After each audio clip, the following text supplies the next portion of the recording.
Verse 5 of chapter 4 says, "Offer the sacrifices of righteousness. Put your trust in Yahweh."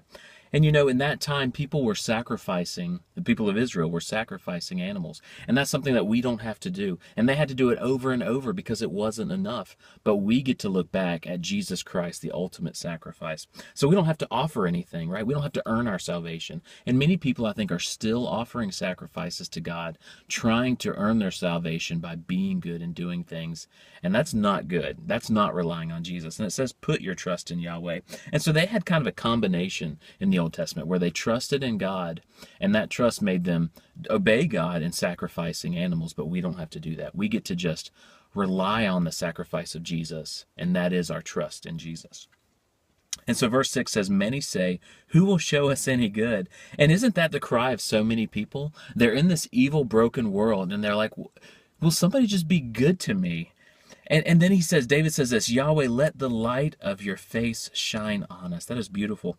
That is exactly what Jesus was, wasn't he? He was the face of God shining on us. Again, this is something that he asked for that happened in the future. That happened with Jesus Christ. And so if for someone like me and for other people that do know Jesus, we're constantly reminded of, and the closer you are to Jesus, the more you realize just how awesome God is and just how good he is. And so there's so many people that when they see this world, they're hurt and they're like, will somebody just be good to me? And then if you're really close to God through Jesus Christ, you're like, wow.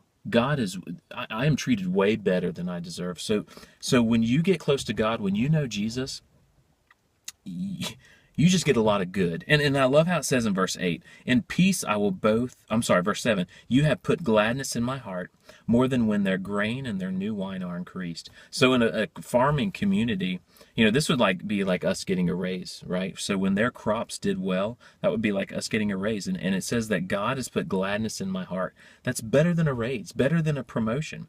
Verse 8 says, "In peace I will both lay down and sleep, for you, Yahweh alone, or God alone, make me live in safety." And I've experienced that. I get a good night's sleep because God is for me. I don't have to earn my salvation. I don't have to earn my righteousness, and righteousness is just being right with God.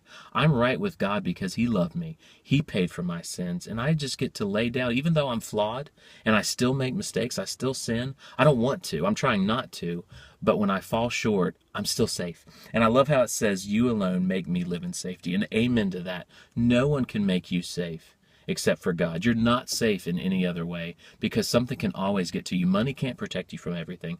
People can't protect you from everything because they're fragile, they're flawed, and and their character's flawed a lot of times.